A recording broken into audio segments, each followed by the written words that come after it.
what's up everybody? Welcome back to another set of Blocktails reactions. Joshua the Great put these into my Patreon producer queue, but I felt like I should just do two at once. Greed and Solitude are both about 2.5 minutes, and I'm like, yeah, I could easily do two for that, so that's what I'm going to be doing today. I already heard like one or two other songs from Blocktails, not that many, but also enough to know that the music has been pretty good already, so that always gives me a little bit of an energy boost when I go into something knowing that they have a good track record. So I'm expecting more of the same really decent music going into this, and I guess I won't know what it sounds like if I don't listen. So without further ado, let's go! A little atmosphere. Oh!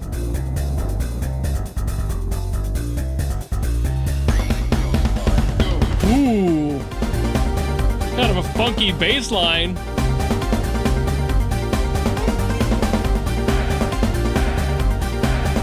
It's been long enough since I heard the other one that I don't really remember what it sounded like. I just remember liking it. This feels very Super Nintendo. I don't remember if the other one did or not. Probably. There's something about Super Nintendo games and their amazing bass lines. Like, most of those games had great music for some reason.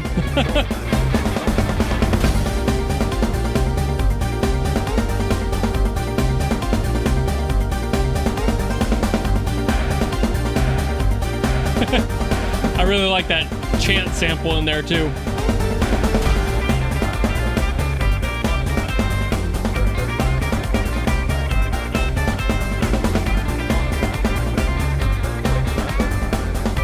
You just know it's a great song when the looping aspects of it don't feel tiring or repetitive, even though they're clearly looping.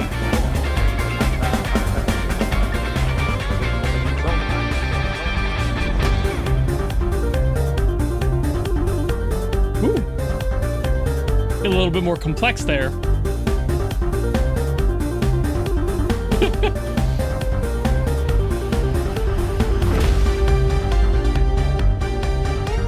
This is a great example of doing a lot with a little.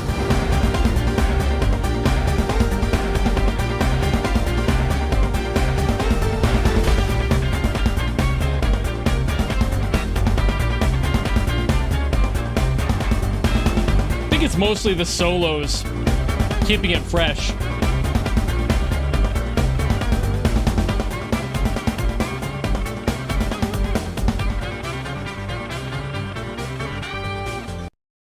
And there would be a loop. All right. So like I was saying, this is a very repetitive song, but that's kind of par for the course for video game music, especially more simplified stuff like this. Stuff with that like retro energy to it. That's very common for this retro sound purely because part of that retro sound is having the limitations of the retro console to work with. So you could only have so much data that was music and audio. So you had to be very conservative with what you wanted to do with the song because you only had so much room and so many loops to do it in. So this works out really well because it's utilizing that balance and making sure that that looped energy is still there. You're not losing that retro feel by having it be too long. If a song is too long, almost immediately you can tell, even if it's still a loop, if the loop itself goes on too long, it won't really sound retro anymore because we're so used to hearing that loop from those days and in those games that if you make it too long, almost immediately your brain is going to be like, wait a minute, that's not right. That's not the feel we're going for here. And I feel like this composer is very much aware of that. You had the limitations of just basically having a bass line, a beat, and a lead, and not really much in there. Of course, they were kind of fudging that a bit because they did have a lead, they had the bass, they had the drums in there, they did have some sound effects stuff in there, but then also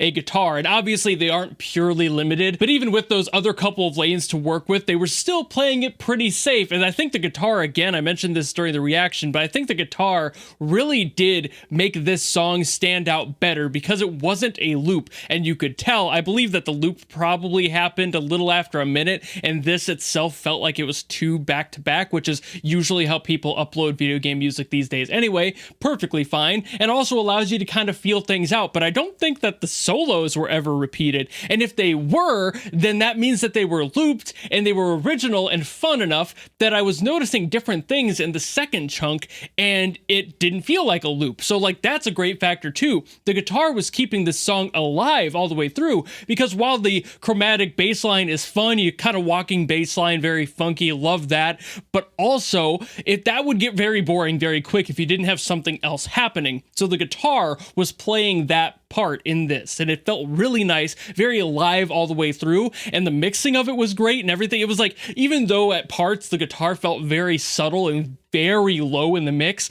it also kind of helped because your brain was like processing it a little bit, and you were just hearing it, but you weren't necessarily internalizing it. So that kind of helped in a way. Don't know if that was actually intentional, but psychologically, your brain is going to pick up different sounds every single time you hear that until you've heard it enough that you've heard every chunk of the guitar.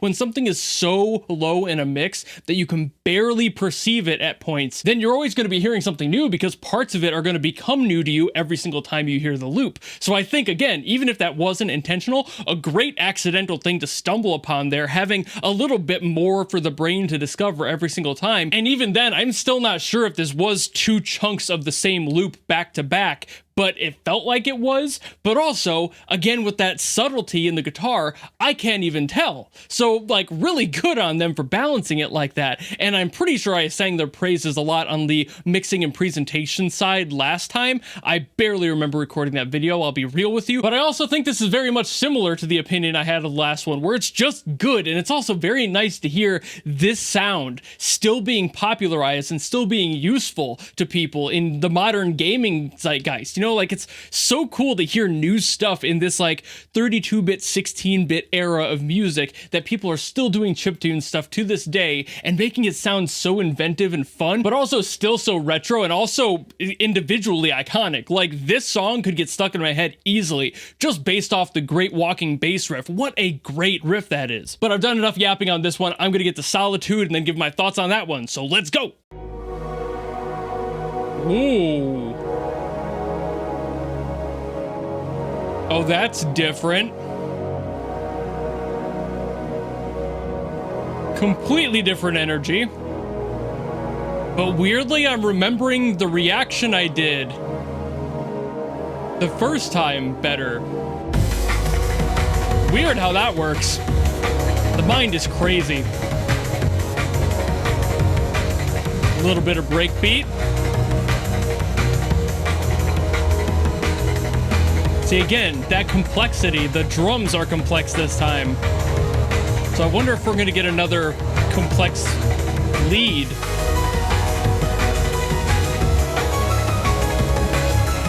Nope, they're keeping it simple. Great balance. Fantastic work. Not overdoing it, allowing one of the layers to be the star.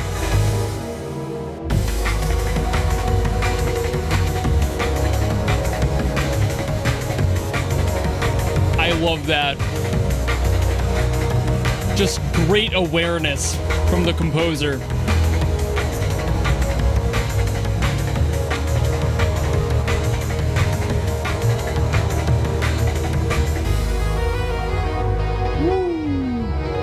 How are they gonna switch it up now?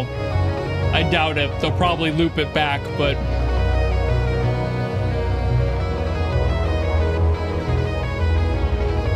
very interesting going down low.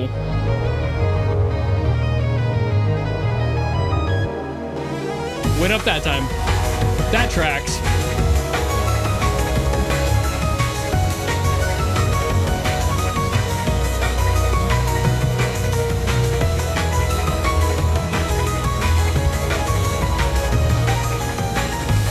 Oh man, this soundtrack.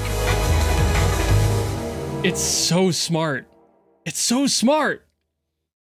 Oh, I love it. And now we can knock on the door of perception with music, and the perception of time in music specifically, because the last song felt so much longer, it felt like it looped. This song, I thought it still had another 2 minutes to go, when in reality, I'd already heard the whole song. So, you know, music can have that effect on you. The slower a song is, of course, you're gonna feel like you've been there longer. The quicker it is, the opposite, you know? That's not really a hard and fast rule, but it does definitely hold some very, very heavy ground in the general psychology of music. Perceptually, we as humans, as creatures, kind of perceive rhythm as our base for whatever we're listening to, right? You would assume that would be the bass. No, it's rhythm. It's the drums. So with the last song, it wasn't necessarily slow, but because the drums specifically were setting a slightly slower pace, made the entire song feel longer. And now I'm starting to second guess myself after hearing this one, if I did hear the loop of the original, or if it was just all different solos from that guitar. Point aside though, this song specifically did something that I loved, which it kind of flipped an opinion I had of the last one, not in any negative way, but it made me respect this composer even more by keeping things balanced. I mentioned for Greed how they had like a specific set of layers that they were going to use for the audio to, one, make it feel a little bit more retro, but also because it just works not overstepping each other's boundaries on those layers. You want to make sure that things are talking to each other and not over top of each other. This song did the exact same thing, but utilizing different instruments. This time, it wasn't the electric guitar that sat on the top and took up most of the speed and most of the ground there. It took up most of the sound.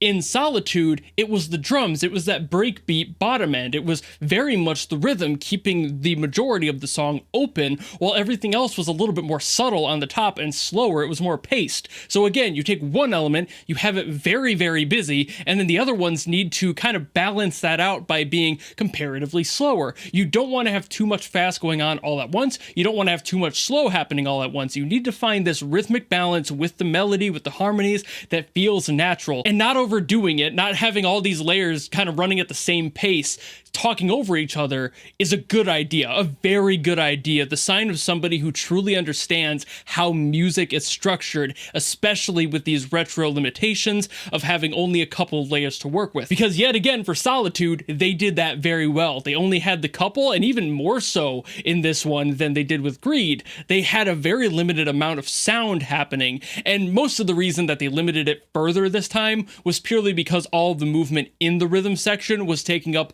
the entire bottom end. It was a fairly aggressive ground to set. You know, like when you have something that's like an aggressive lead, you can play around with it a little bit more because the drums are leaving the room open. But when you take up all that room on the bottom, you have to be very careful about how much is happening on the top, otherwise things will sound like a mess. So again, great job from the composer here, balancing all that, being careful about when and where things need to go, when to place breaks. When they took the drums out and I was like, are they going to change it up? I was wondering if they were going to make the lead take that star roll again and they were going to put a more simple beat on the bottom, because you could easily flip that at any point in the song. That's also a rule of it. If you ever move away from a complex rhythm and you want to go for a more complex lead, you can do that. Just simplify another layer. This is like 101 for any sort of video game composition, but it also spans true to any music, really. You want the lead to be complex, keep the rhythm simple. If you want the rhythm to be complex, keep the lead simple, vice versa. There are exceptions to that, obviously, especially in stuff like complextro and like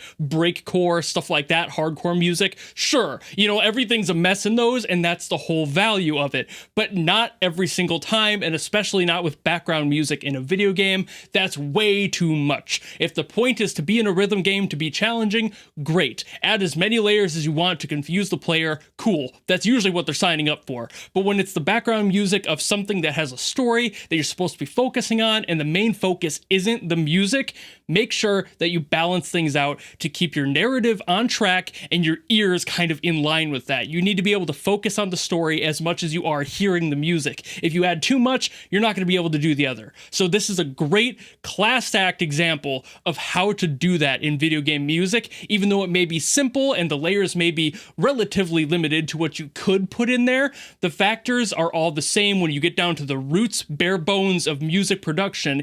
Keep things simple where they need to be and complex where you want them to be. And with that, I think I'll call it, because I got way more out of these two than I thought I ever would. I still have another song that Joshua the Great has put in, but I also am not going to be getting to that in this, because this video, looking at my recording time of 26 minutes currently, is probably plenty, even though a few of that minutes was me going to the bathroom. Point aside, this video's long enough, so I'll get to that one in a separate one in maybe a month or so. So if you have any other songs you want me to get to that aren't Fear, because that's the other one that Joshua put in, then you can do that. Leave them in the comments below and I will do my best. I have a day set aside for Roblox stuff anyway, so if I'm going to get to it, I will get to it on one of those days. Or if, like Joshua did, you want to guarantee that I listen to something, you can always go to my Patreon or my YouTube memberships. I have a tier that will force me to listen to whatever you want me to listen to. I don't care what it is. I don't care who it's by. I don't care if it's good or bad. Just give it to me. That's the point of a guaranteed request, right? But if that doesn't interest you and you just want to follow me for more stuff coming in the future, you know how to do all that. And I will see all of you in the next video.